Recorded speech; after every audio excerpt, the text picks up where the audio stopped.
자, 챕터 59 노동조합 분해 지부의 단체 교섭 당사자 지위에 대해서 살펴보도록 하겠습니다.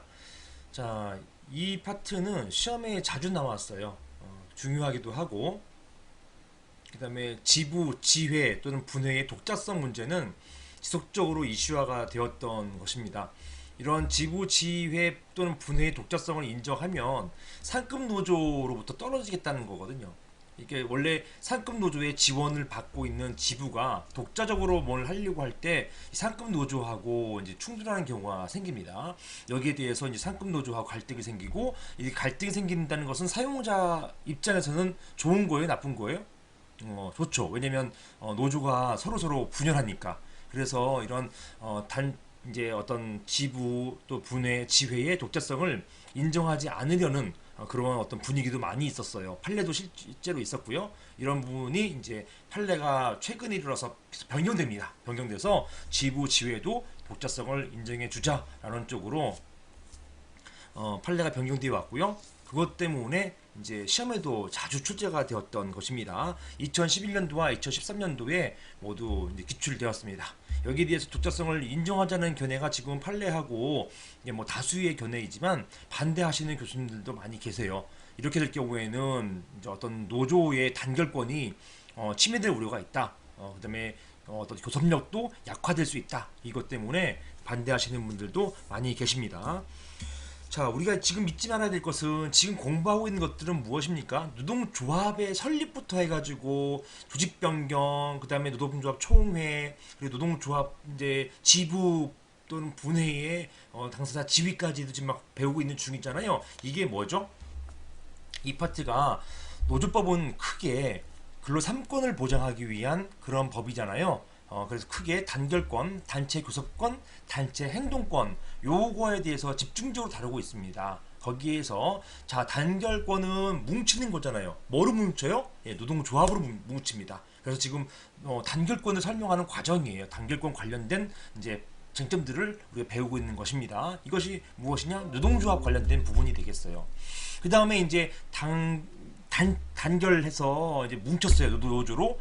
노조의 의미가 뭡니까? 노조는 사용자하고 서로 어떠한 단체 교섭을 체결해가지고 단체 협약을 이끌어내는 것, 근로조건 유지, 향상을 위한 어떤 협약을 이끌어내는 것이 궁극적인 목적이에요. 따라서 단결권 다음에 단체 교섭권이 중요한 것이고요. 단체 교섭권에서 단체 교섭에 성공했다. 성공하면은 단체 협약이 체결되어질 것이고요. 만약에 단체 교섭이 실패했다. 사용자가 단체 교섭 거부했다. 이럴 경우에는 쟁의행위로 넘어가는 것이죠. 그래서 그 다음에 뭐 쟁의행위, 단결권, 단체 교섭권, 단체 행동, 이게 쟁의행위잖아요. 쟁의행위에 대해서 살펴본 다음에 부당노동행위까지 보고 이제 노조법이 끝나게 되는 것입니다. 이제 단결권과 단체행동권, 즉 쟁의행위 사이에 이런 단체 교섭이 성공했을 때를 이제 이야기하는 단체 협약에 대해서 우리가 또 살펴볼 수가 있는 것이고요. 이런 구조를 가지고 있습니다. 큰 카테고리로 노조법은 이렇게 노동조합 관련된 단결권 관련된 노동조합의 이야기, 그 다음에 단체 교섭에 대한 이야기, 단체 교섭이 성공했을 때 체결되는 단체 협약에 대한 이야기, 만약에 단체 교섭이 성공하지 못했을 때 나아가는 쟁의행위에 대한 이야기, 그리고 더 나아가서 이제 부당노동 행위에 대한 이야기. 이렇게 총 5가지 파트가 가장 중요하고, 여기 이것 배우고 이제 끝나버려요. 이것만 하면 다 하는 겁니다. 여기에 이제 판례도 많이 있고 시험도 집중적으로 출제되고 있는 것입니다. 자, 이제 단체 교섭인데요. 사실 단체 교섭은 나중에 또 배울 겁니다. 이거 사실은 이 부분은 지금은 단체 당사자 지위이기 때문에 이제 지부 지회 독자성 문제, 단결권 문제이긴 한데, 단이 요 전제가 이제 단체 교섭 단체 교섭의 당사자 지위 문제이기 때문에 단체 교섭을 미리 살펴보는 것입니다. 자, 단체 교섭은 근로조건 유지 개선과 근로자의 경제적, 사회적 지위 향상을 도모하기 위해서 노동조합 기타 근로자 단체와 사용자 단체 사이에서 이루어지는 집단적인 교섭인 것이고요. 이러한 사용자 단체하고 집단적 교섭을 하기 위해서는 이렇게 노동조합이 필요하다는 것이에요.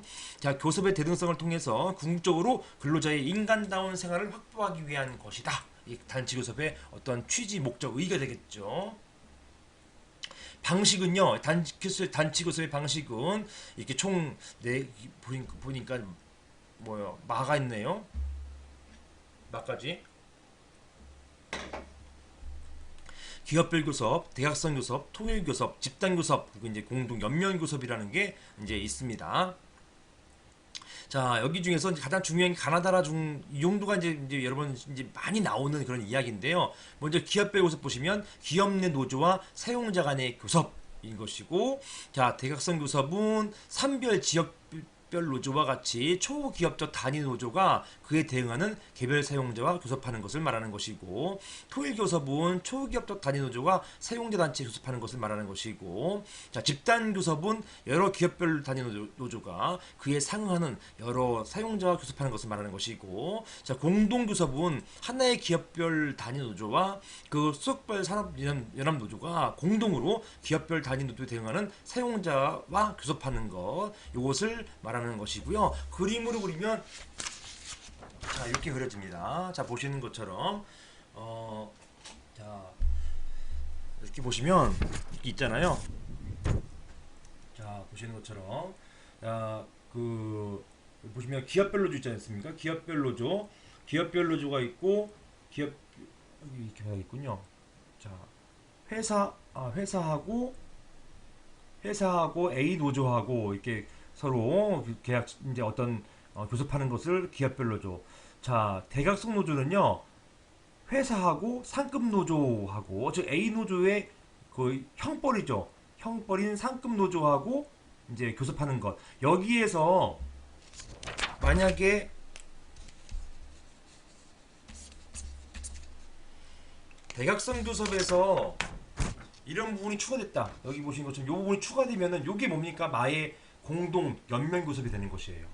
아까는 요 아래 요게 없었잖아요. 요게 없을 때는 상급 노조, 즉 회사하고 상급 노조, 즉 형이 와가지고 동생 대신에 어떤 교섭 체결하는 경우, 이런 걸 말하는 거거든요. 이때 이것을 대각선 교섭이라 하고요. 자, 통일 교섭은 뭐냐? 통일 교섭은 이렇게 사용자 단체하고 상급 노조 간의 교섭을 체결하는 것을 말하는 것이고, 자, 집단 교섭은 뭐냐? 보시는 것처럼, 자, 집단 교섭은, 자, 회사끼리, 그 다음에 회사가 여러 개 있을 거 아니에요. 그 다음에 노조끼리, 각 회사마다 노조가 여러 개가 있고, 각 회사 노조, 그 다음 회사와 노조들이 어떤 공통의 어떤 관심사가 있을 때 공통의 관심사를 해결하기 위해서 서로 모이는 거예요. 뭉치는 것, 이것을 말하는 것입니다. 그림을 이렇게 보시면 되겠어요. 자, 이것이 기업별로 교섭부터 공동 교섭까지가 되겠습니다. 어떤 상식선에서 알고 가시면 되겠습니다. 자, 단체 교섭의 당사자인데요. 당사자. 보시는 것처럼 단체 교섭의 당사자라 한다는 것은 단체 교섭을 자신의 이름으로 행하고 그 법적 효과가 지속되는 주체를 말하는 것이고요. 자, 근로자 측에서는 근로자 또는 노동조합의 대표자 개인이 아니라 노동조합이 교섭 당사자가 됩니다. 이 노동조합, 단결권으로부터 이제 만들어진 거잖아요. 그래서 노동조합이 교섭 당사자가 되는 것이고, 사용자 측에서는 사용자 또는 사용자 단체가 교섭 당사자가 되겠습니다. 자, 근로자 측은 누구냐? 단위 노조, 이거 기업별이든 같은 단위 노조를 말하는 것입니다.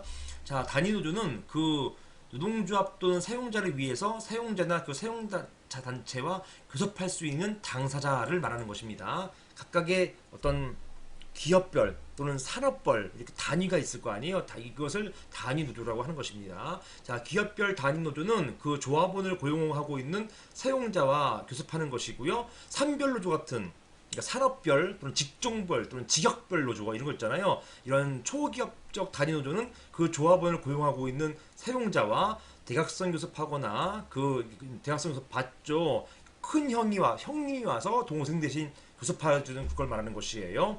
그 사용자가 소속된 사용자 단체와 통일 교섭, 이거 통일 교섭 아까 뭐였습니까? 사용자 단체와 그 산별 노조, 상급 단체가 서로 교섭하는 거, 이걸 말하는 것입니다. 동생들 그냥 뒤로 빠지게 한 다음에 형들끼리 교섭하는 것, 이것을 말하는 것입니다.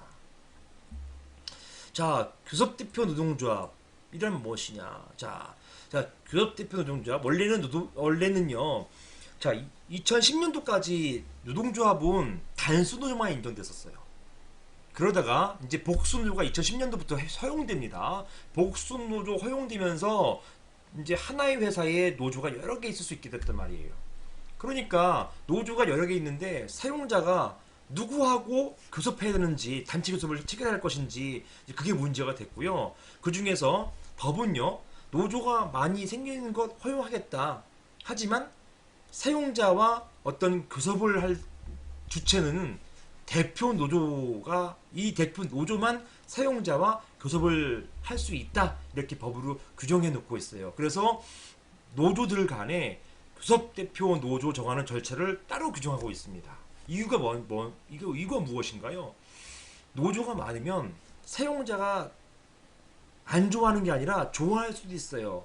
왜요? 노조가 많다는 얘기는 노조원끼리 싸운다는 얘기거든요.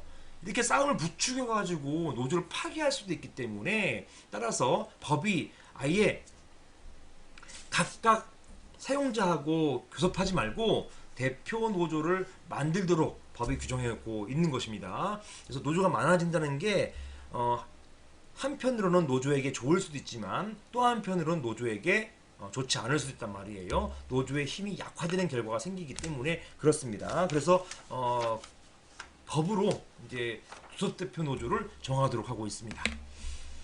자, 뭐 여기에 대해서 상세히 다시 배울 것이고요. 자, 교섭대표 노동조합의 대표자는 교섭을 요구한 모든 노동조합 또는 조합원을 위해서 사용자와 교섭하고 단체 협약을 체결할 권한을 가진다라고 되어 있습니다. 따라서 교섭창구 단일화 절차에 따라서 결정된 교섭대표 노동조합은 단체 교섭의 당사자 지위를 갖게 되는 것입니다.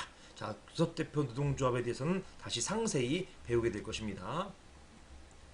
자, 연합노조, 이게 노조의 연합이에요. 이런 연합노조가 있는데, 만약에 위임이 있는 경우와 위임이 없는 경우를 나누어서 연합단체는 자주성과 단체성 외에 소속 단위 노조에 대해서 단체 교섭에 대한 통제권이 있는 경우에만 단체 교섭 당사자가 될 수 있다. 통제권이 없을 경우에는 사용자가 굳이 그 연합단체하고 어떤 단체 교섭을 체결할 이유가 없어요. 왜냐? 열심히 어떤 단체 교섭을 체결해서 단체 협약을 체결하려고 하다 보니까 나머지 이제 노조가 반대해버려서 이걸 뭐 일껏 열심히 체결한 그 협의가 무산될 수가 있단 말입니다. 이렇게 될 경우에는 사용자가 제대로 성실하게 교섭에 응하지 않고요. 이런 경우에는 오히려 사용자가 거부하게 된단 말입니다. 내가 연합단체인 당신하고 열심히 계약을 체결하려고 노력했는데 막상 체결하려고 하다 보니까 그 하부 노조원들의 하부 노조의 어떤 반대에 부딪혀가지고 이게 무산된다면 내가 왜 당신하고 열심히 이런 논의를 할 것이냐?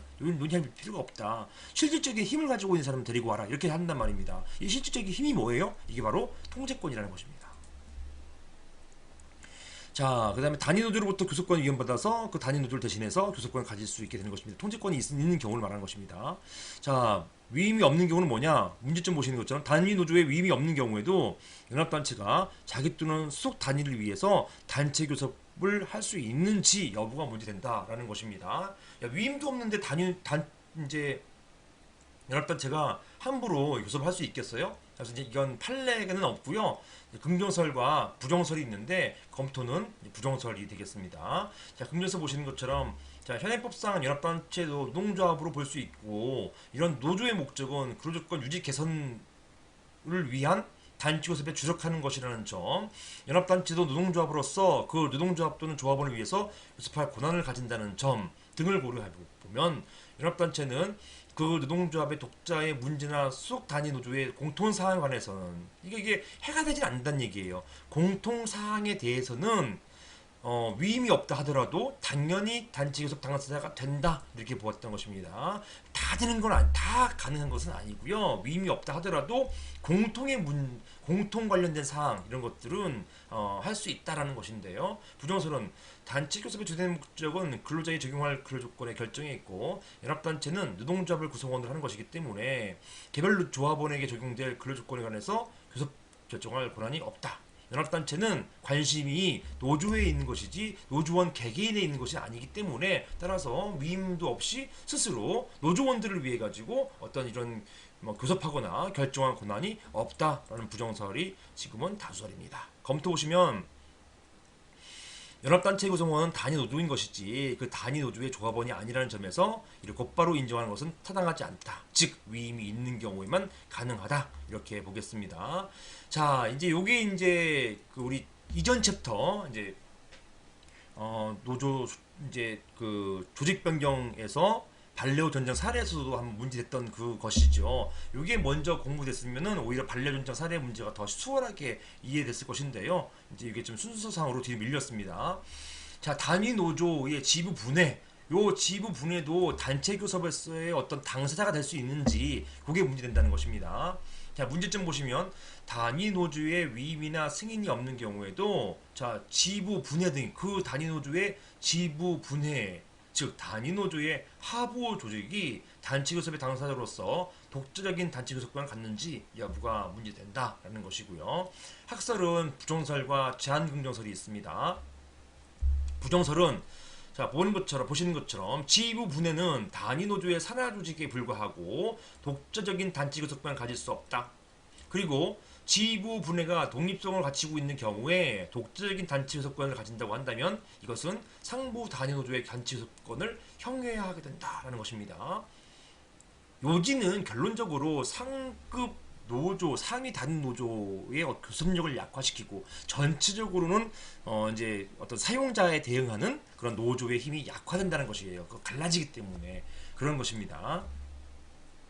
이건 아주 올드한 내용이죠. 지부는 상위 상급 노조의 지부 어떤 기관에 불과하다 이런 표현이에요. 따라서 독자적 교섭권 가질 수 없다라는 것이고, 자 제한긍정설은 자 항상 인정되는 것은 아니다. 이게 팔레트토인데요. 항상 인정되는 건 아니지만 지부 분해도 이렇게 독자적인 규약 및 집행기관 아까 뭐라고 했죠? 독규집 그 다음에 독립한 단체로서 활동, 독립한 단체, 독립한 조직이라고 해서 독조, 조는 여기 있으니까 독조, 독규집, 독조 이렇게 암기하세요. 독립된 단체로서 활동하는 경우 당의 조직의 특유한 사항에 대해서 단체의 교섭 당사자가 될 수 있다. 다만 이 경우에도 상부 단위 노조의 통제를 거스를 수는 없다. 이렇게 보는 것이고요. 판례는 다만 단서도 없어요. 그냥 독규집, 독조면은 언제든지 가능하다는 취지가 되겠습니다. 이것이 남성 원수 사례예요.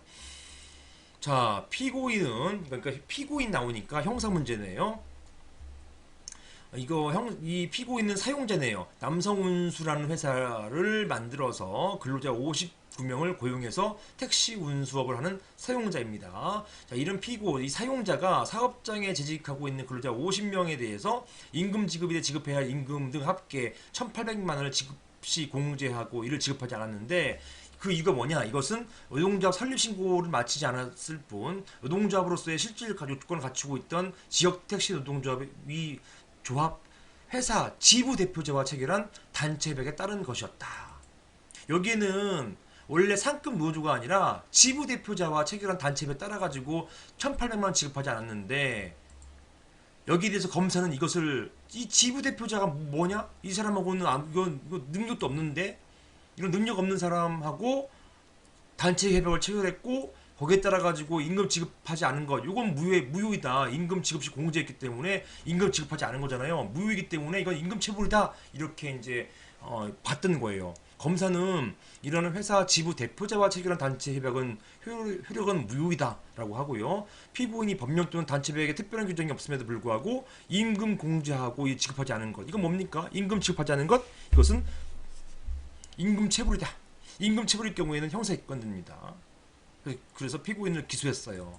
법원에서는 회사 지부가 정당한 단체 협약에 당사자여 있는지가 주요 쟁점이 되었고요. 법원은요, 바로 아까 독규집 독조를 따져봤을 때 이 남성운수 같은 경우는 독규집 독조 인정되어서 지부의 독자성이 인정된다. 따라서 지부의 독자성이 인정되기 때문에 지부의 대표자 인정된다. 이런 지부 대표자하고 체결한 단체 협약 유효하다. 이런 유효한 단체 협약이 뭐였습니까? 1,800만 원 공제하라는 것이었어요. 따라서 이거는 전혀 문제 없다. 따라서 무죄 이렇게 봤던 것입니다. 사용자가 이제 이겼죠. 판례는 노동조합의 하부단체인 분회나 지부가 여기 사용자 이겼다고 해서 근로자 패한 게 아니라 검사가 진 거예요. 이거 형사사건이었기 때문에 판례는 노동조합의 하부단체에 있는 분해나 지부가 독자적인 규약, 집행権가지고 자 독립된 여기 이제 판례 이렇게 보여주 있잖아요. 독규집, 독조 이렇게 독규집, 독조 독립된 조직체로서 활동하는 경우 당의 조직이나 그 조합원의 고유한 상황에 대해서는 독자적으로 단체 교섭하고 단체 협약 체결할 수 있다라고 판시해서 제한 긍정설과 같은 취지로 이제 보였습니다. 검토. 자, 노동조합 지부 분해를 하더라도 단체 교섭력 갖는 것이 근로상권 보장에 더 합치하는 경우가 있다. 더 자율성을 보장한다는 것이죠. 무조건 당사 능력 부인하는 건 타당할 수 없다. 다만 단위 노조의 어떤 교섭력을 형해화하는 것을 방지하기 위해서 일정한 요건, 즉 독교집 독조 이것을 이제 요건으로 해서 예외적으로 지부분에도 단체 교섭권을 갖는다고 보는 것이 타당하다 이렇게 보았던 것입니다. 헌법상 단결체는 뭐냐? 요거는 딱 나오는 순간 뭐예요? 노조가 아니라는 것이에요. 이게 이런 노조를 뭐라고 하죠? 법 외의 노조를 합니다. 법 외의 노조이지만 헌법상 보호되는 그런 헌법상 노조가 있었잖아요. 무엇이었죠? 형식적 요건, 즉 이거는 없다 하더라도 실질적인 요건은 갖추고 있는 경우, 이런 경우에는 이제 헌법상 단결체로서 보호받는다고 했잖아요. 그것을 말하는 것입니다. 노조법에 따른 설립신고하지 않은 근로자의 단결체인 것이고요. 이게 형식적 요건이잖아요. 헌법상 단결체도 헌법상 노동상권의 향후 주체가 되기 때문에 단체교섭 당사자가 될 수 있고 규범적 효력을 갖는 단체의 당사자도 될 수 있다. 이게 이제 김영배 선생님의 견해입니다. 뭐 다른 교수님 다 마찬가지죠. 요런 게 문제됐던 이유. 자, 이거 질문하세요. 선생님, 지금 설립신고 왜 안 하는 거죠? 이렇게. 요거는요. 사실은 역사가 있어요. 제가 방금 전에 말씀드렸지만 2010년도까지는 단수 노조만 하나의 회사에 하나의 노조만 인정했어요. 복수 노조 허용 안 했고요. 설립 신고를 안 받아줬습니다. 그러니까 어떻게 합니까? 설립 신고를 안 받아주니까 이건 설립 신고 하지 않은 게 아니라 안 받아줬어요. 관할관청에서 설립 신고를 안 받아주니까 결국 뭘로 남아있을 수밖에 없었다? 헌법상 노조는 남아있을 수밖에 없었어요. 당시에는. 그래서 그때 나오는 이야기가 이런 것들입니다. 지금은요, 복수 노조 하에서는 다 받아주기 때문에 사실은 이런 쟁점이 큰 의미는 없어요. 지금은 거의 의미는 이제 상실됐다. 하지만 뭐 있을 수도 있으니까, 그러니까 여전히 이런 논의를 하고는 있긴 하지만 실익은 없어졌습니다. 지금은 뭐 복수 노조 인정하고 있으니까요. 자, 우리 김영배 선생님은, 우리 김수행 교수님은 이렇게 헌법상 노조와 무자격 노조로 이렇게 나눴잖아요. 근데 이제 김영배 교수님은 따로 이렇게 무제형 노조 이렇게 판단하지 않으시고 이 법의 노조를 헌법상 단결체하고 또 일시적 단결체, 쟁의단 이렇게 일시적인 어떤 단결체 이런 형태를 하나 고안해내서요. 거기에 대한 설명을 좀 덧붙이십니다. 이런 일시적 단결체인 쟁의단은 그 제기한 요구에 해결과 동시에 소멸하는 일시적인 존재이지만 그 목적 달성을 위해서 대표자 선정하기 때문에 단체성 부인할 수 없다. 그리고 요거는 이제 헌법상 노조 중에서도 그 노조처럼 되겠지만 특정한 목적을 위해서 만들어진 그 순간적인 단결체. 이거는 이제 무지형 노조는 아니에요. 다 헌법상 노조 안에서의 문제입니다. 다만 일시적 단결체가 체결한 단협의 채무적 효력은 인정되지만 규범적 효력은 인정되지 않는다. 뭐 이런 표현을 쓰고 계십니다. 규범적 효력은 무엇이냐? 나중에 보시겠지만 이제 그 비노조원에게도 이런 것들을 미치는 이런 것들을 말하는 것이고 찬성하지 않은 노조원에게 미치는 이런 효력들을 말하는 것인데요. 나중에 다시 보시게 되겠습니다.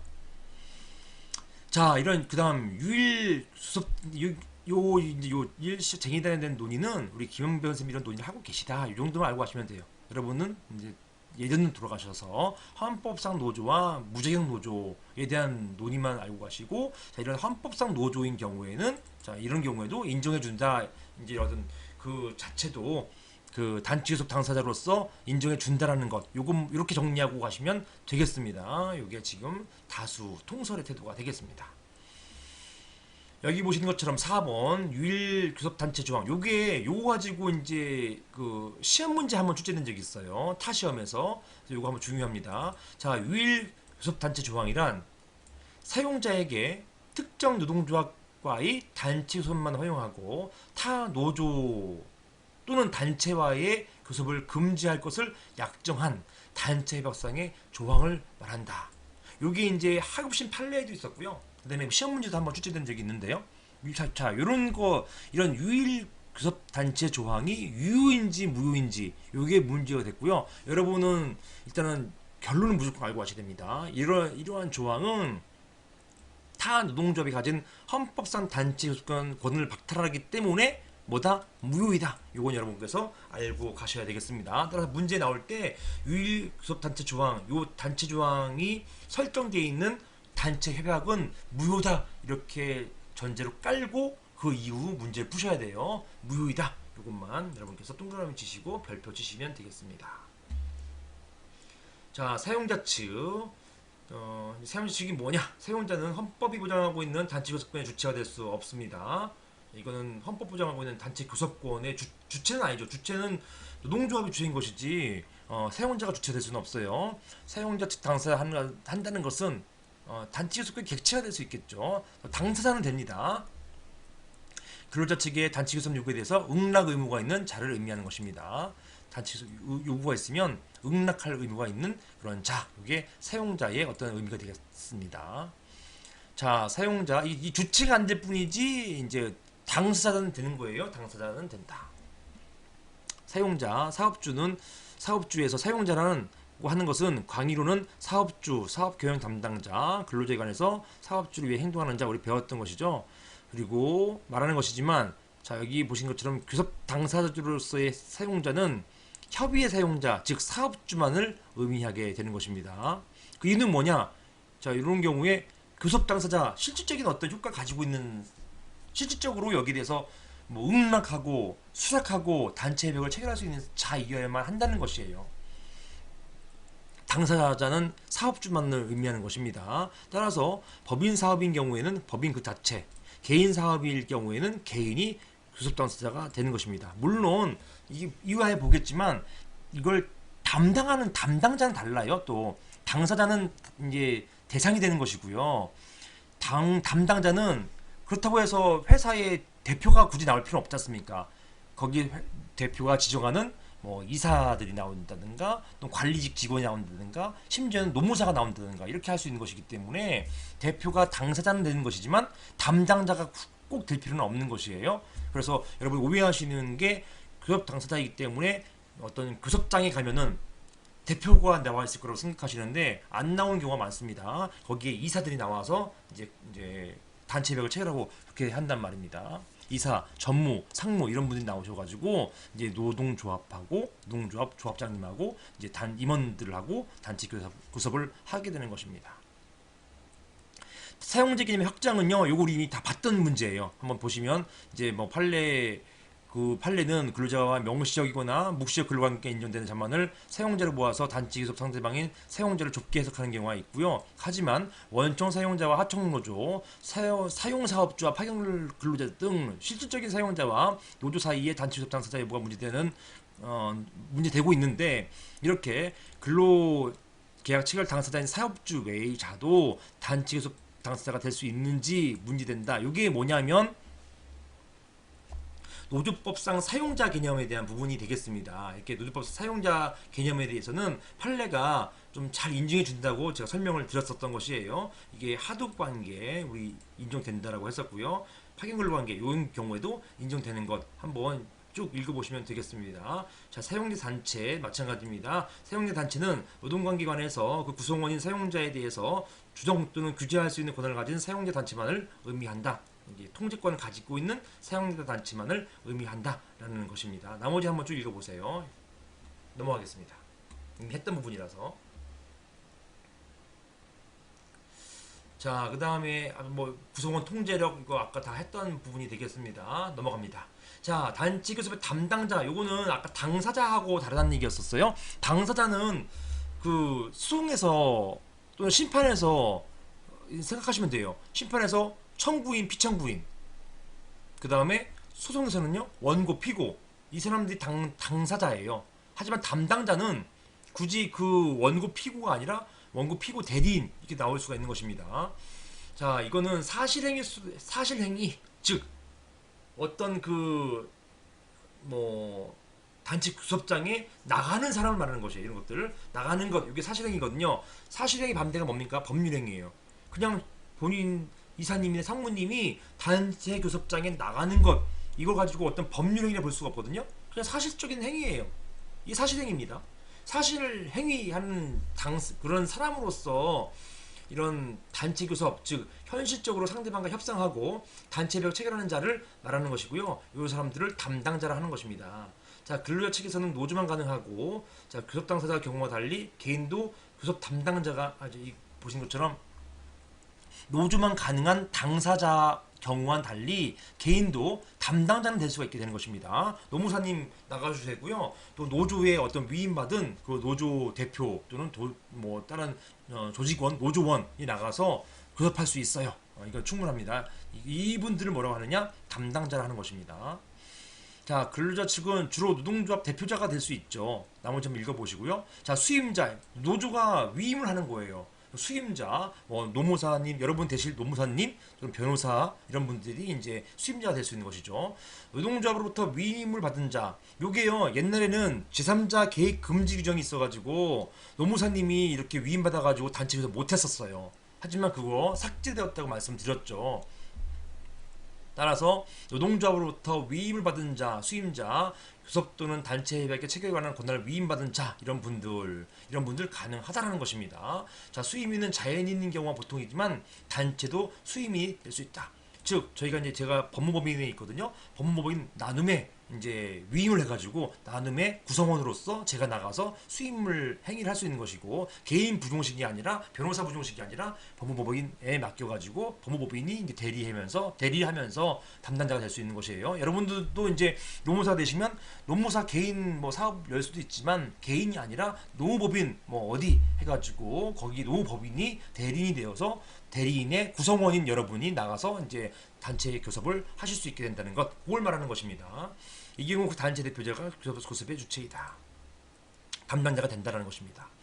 자, 수임인의 범위에 대해서는 정한 바가 없어요. 옛날에는 수임인 아예 개입하지 못한다고 규정되어 있었을 뿐입니다. 그 규정이 삭제됨으로 인해서 수임은 어디까지 할 수 있다라는 그 규정 범위가 없어요. 따라서 조합원 물론이고 외부 제3자도 수임이 될 수 있게 되는 것입니다.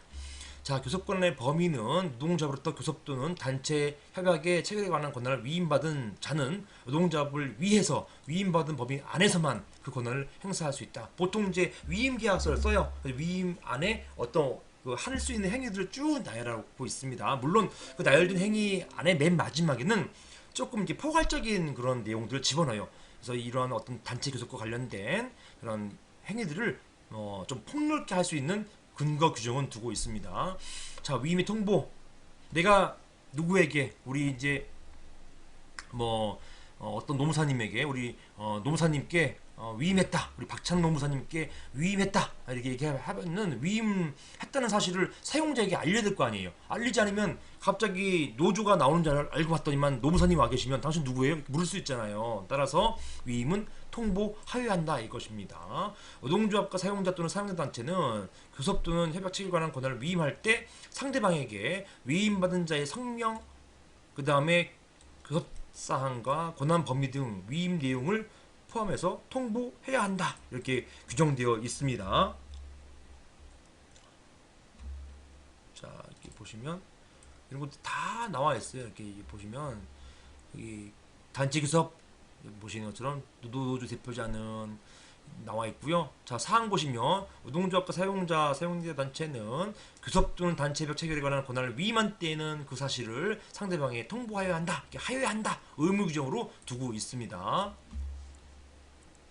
자, 위임 금지 조항이 있어요. 문제점은요.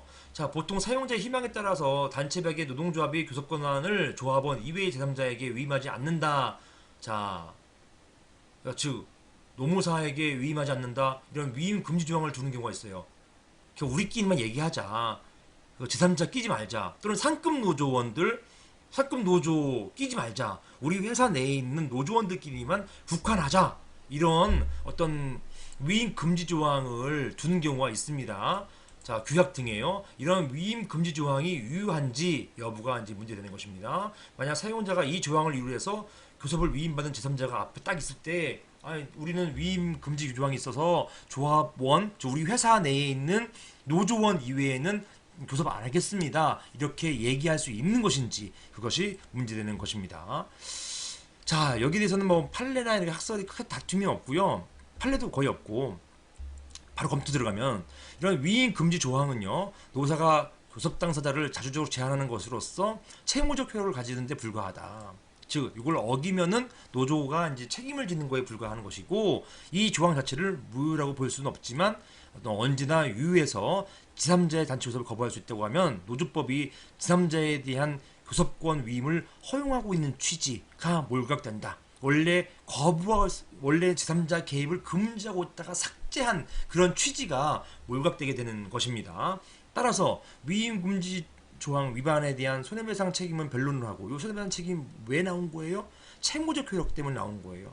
즉 채무적 효력 쓰세요. 계약 위반 이렇게 생각하시면 되겠습니다. 채무적 효력, 이거는 채무적으로 서로 묶이는 걸 말하는 것이고요. 이건 계약 위반을 말하는 것입니다.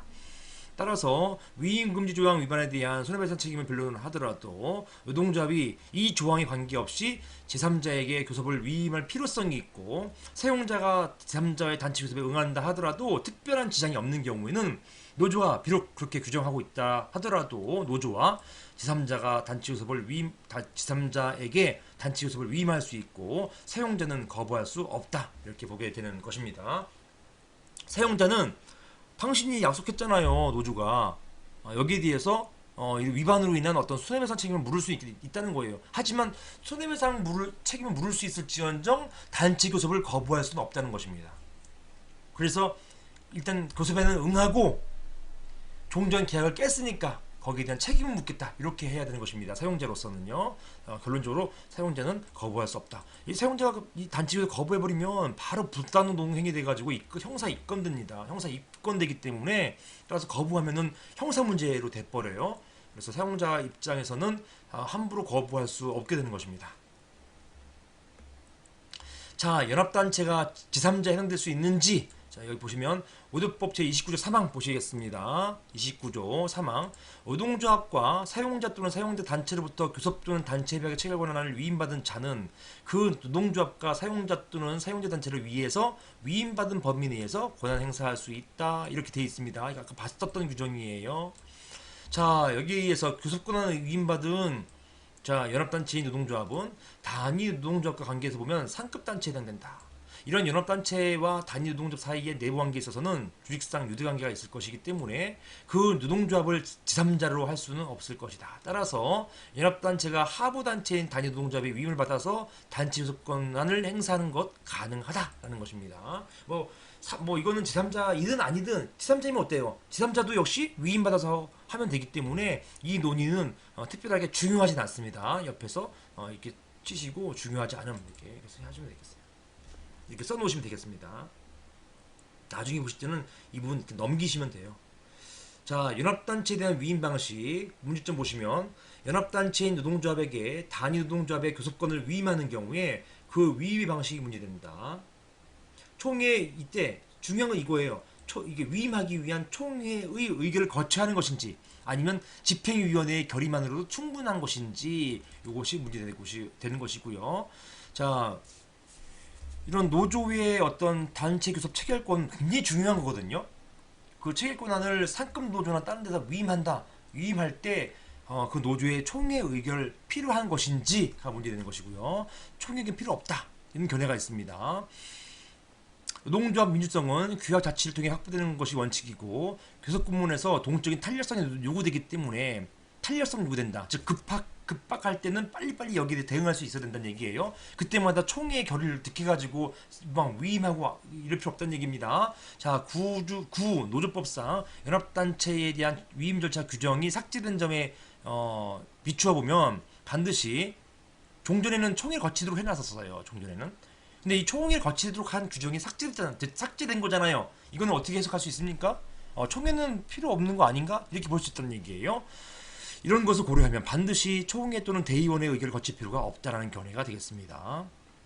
여기 반해서 총회 의결 필요성은요, 현행 노조법이 단체백에 관한 사항을 총회 의결 사항으로 규정하고 있는 점, 이런 점에 비추어서 연합단체에게 교섭권을 위임하는 경우 총회 의결을 생략할 수 없다는 견해, 것이다. 종전에 이런 삭제된 규정에도 불구하고 자, 단체 협약에 관한 사항에서 이런 사항에서 총회 의결 사항을 아예 규정하고 있다. 저 16조 제1항 제3호 보시겠어요? 16조 아까 총회 의결 사항이었잖아요. 16조 1항 3호 보세요. 자, 단체 협약에 관한 사항 이런 사항들 자, 이런 것들 총회 의결 사항이 뭐 이런 뭐 단체 협약에 관한 사항 여기 단체 협약 이거 하기 위한 교섭 사항도 포함된 거잖아요. 이런 것들은 총회 의결 거쳐야 되기 때문에 이런 규정을 비춰볼 때 따라서 이런 경우에 연합단체 교섭권을 위임하는 경우 총회 의결도 거쳐야 되는 거 아니냐 이렇게 보는 것입니다. 어차피 단체 협약을 체결하기 위한 사항에는 그 단체 협약을 체결하기 위한 단체 교섭 단계까지 다 고려한 거 아니냐. 단체 협약에 대한 사항에 대해서 총회 의결 거치도록 한다면 여기에 대해서 위임하는 이 단체 협약권을 체결권을 교섭하고 체결하는 권한을 위임하는 경우에 있어서도 총회 결의를 거쳐야 되는 것 아니냐 이렇게 해서 총회 의결 필요성이 있습니다. 아직 판례는 없어요. 자, 검토는 뭐 제 개인적 사견으로는 둘 다 모두 가능하다고 봅니다. 왜냐면 종전 규정이 삭제됐잖아요. 삭제됐다는 얘기는 허용하는 취지도 볼 수 있거든요. 자, 검토 보시면 의사 형성 과정에서 전체 조합원의 참여가 보장되지 않는 집행위원회 등에 의한 조직 운영은 단체 협약의 규범적 효력의 귀속을 정당화하지 못하기 때문에 총회 의결은 필요하다고 본다. 이게 필요성 입장인데요. 무슨 말이냐? 단체 협약 만일 체결했어요. 체결한 단체 협약은 규범적 효력 같기 때문에 단체 협약 체결하는 데 있어서 부동의한 조합원이나 아니면 비노조원에게 이런 단체 협약이 모두 미칩니다. 이게 바로 규범적 효력이에요. 이런 다 미치는 효력, 나는 찬성하지도 않은 이런 단협의 효력을 받거든요. 하물며 이런 상황이기 때문에 매우 강력한 효력을 갖는단 말입니다.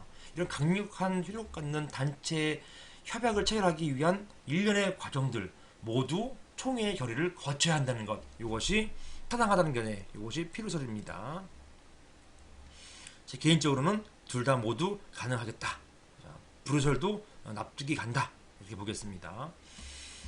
자, 단체 교섭권의 경합이라는 것이 있는데요. 자, 경합이라는 표현을 쓰긴 했지만 원래 경합은요, 어떤 기본권과 기본권이 서로 같이 이제 부딪히는 걸 말하는 거예요. 거의 기본권 충돌 이렇게 보는 것입니다.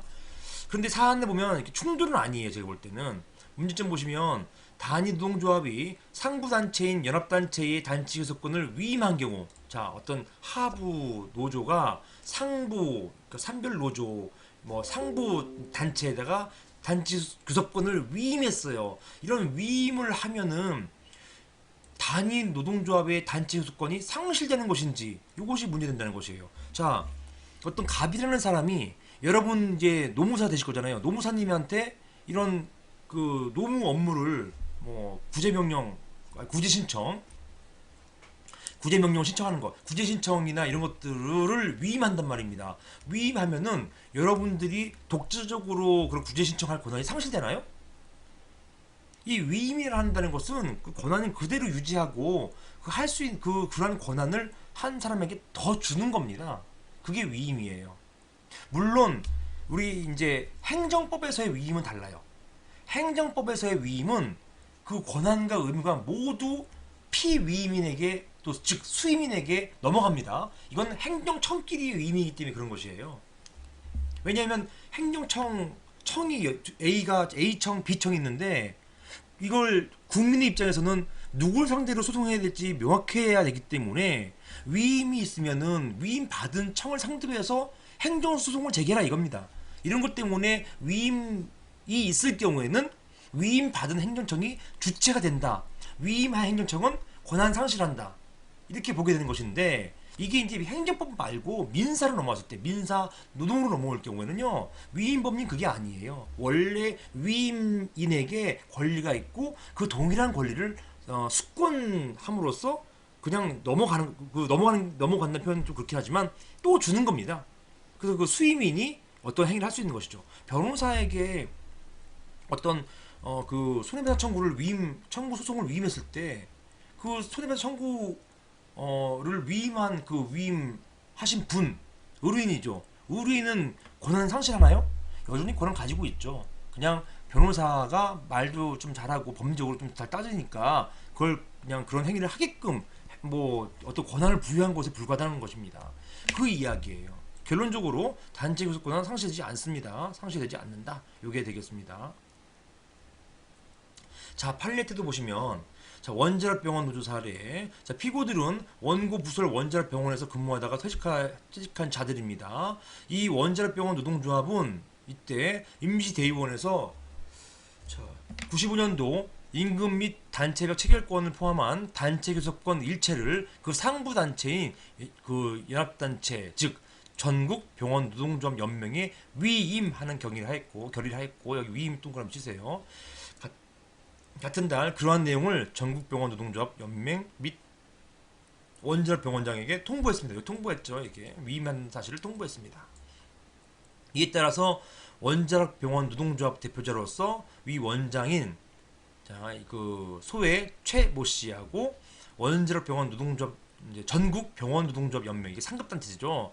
연맹의 대표자로 위임 받은 위원장 김모 씨, 모 씨는 이렇게 대학선 교섭 또는 공동 교섭, 주로 대학선 교섭이잖아요. 대학선 교섭 방식을 통해서 단체 교섭을 체결했던 것입니다. 즉 상급 단체에다가 위임했어요. 우리 원자력병원 노조가 상급 전국병원 노조에다가 위임했고 전국병원 노조 연맹이 그 원장하고 교섭 체결했다는 것입니다. 자, 이게 이제 대학선 교섭이죠. 그런데 이후 원자력병원 노동조합의 대표자로서 그 위원장인 그 원장이잖아요, 원장. 원장이 아니죠. 노동조합의 대표자로서 위원장인 최모 씨하고 소위 원자력병원장하고 별도의 어떤 단체벽을 일부를 개정하는 어떤 이제 행위를 합니다. 이렇게 개정해서 원자력병원 근로자들에게 적용될 퇴직금 규정을 변경하기로 합의했어요. 무슨 말입니까? 원래 이제 그 단위노조, 그러니까 원자력병원 노조가 상급 노조인 전국병원 노조의 연명에다가 어떤 단체 협약 체결권을 위임했잖아요. 단체 교섭 및 단체 협약 체결권을 위임했고 이 상급 노조가 원장하고 이런 계약을 이제 단체 협약을 체결했는데요. 이러한 체결에 반해 가지고 이제 상급 노조가 아닌 원래 원자력병원 노조에서 원장하고 직접 이제 다시 계약을 단체 협약을 체결하는 것입니다. 체결해가지고 종전 단체 협약의 일부 규정을 개정해 버렸어요. 이게 바로 이 협약입니다. 원고는 이러한 이 협약에 의거해서 퇴직하는 피고들에 대해서 퇴직금을 지급했는데 나중에 보니 이 협약은 당초 협약 당사자였던 전국병원 노조와 원자력병원 노조의 공동이 아닌 원자력병원 노조 단독으로 한 것이었다. 이것이 허용되는 것이냐? 원자력병원 노조가 이미 위임했기 때문에 더 이상 원자력병원 노조는 그 이제 원자력병원 원장하고 단체 교섭 및 단체 협약 체결할 능력이 없는 것이냐, 상실하는 것이냐, 이게 이제 문제가 됐던 것입니다. 자, 전국병원 노조의 단체 협약 체결권을 위임했음에도 불구하고 직접 단체 협약을 체결한 것이어서 법률상 무효라는 주장이 이제 있었습니다. 이제 여기에 대해서 판례는요, 두 번째 협약 유효하다. 왜냐? 이런 비록 위임했다 하더라도 독자적인 단체 협약 체결권, 교섭부터 체결할 수 있는 권한 상실한 것은 아니기 때문에 그런 이야기였습니다. 판례는 자, 교섭 당사자가 교섭 권한을 위임한 경우에 그 위임을 해지하는 등 별도의 의사표시를 하지 않는다 하더라도 위임자의 단체 교섭권은 소멸되는 것이 아니고 수임자의 교섭권과 자, 이거 동그라미 치세요. 중복하여 경합적으로 남아있다. 이렇게 중복하여 경합적으로 남아있다. 이렇게 봤습니다. 동시에 행사할 수 있다는 얘기예요. 중복해서 경합적으로 남아있다. 이렇게 판시했습니다. 자, 단체 교섭권한의 위임은 그 성질상 노동조합이 조직상의 대표자 이외의 자에게 조합 또는 조합원을 위해서 조합의 입장에서 사용자 측과 사이에 단체 교섭을 하는 사무처리를 맡기는 것이기 때문에 여기에 불과하다는 것이에요. 사무처리를 맡기는 것에 불과한 것이지 어떤 권한을 넘긴 게 아니에요. 자, 위임으로 인해서 위임자의 교섭권이 소멸된다고 볼 수 없다. 따라서 경합적으로 남아있다라고 보는 것이 타당하다라는 것입니다.